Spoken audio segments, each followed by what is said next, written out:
Hi, so let's continue on this concept of functions in MATLAB. Alright, so in this example, as we have seen in the earlier video, we pass in two numbers, alright, and it prints out which number is bigger.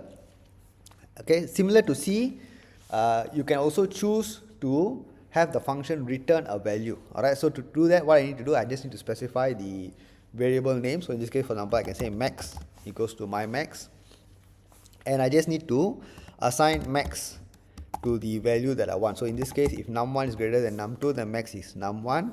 If not, max is num2. Alright, now when I call the function as before, okay, what I need to do, I need to make sure that I pass in two parameters. So let's say I pass in 12 and 15.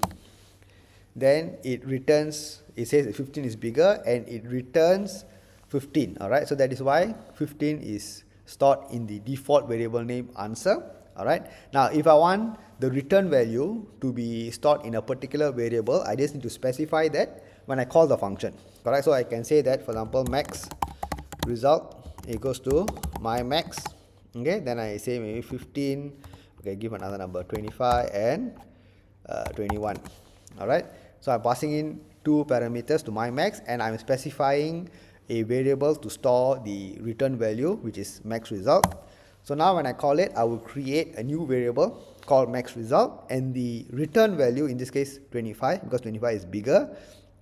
Alright, that return value is now stored in max result.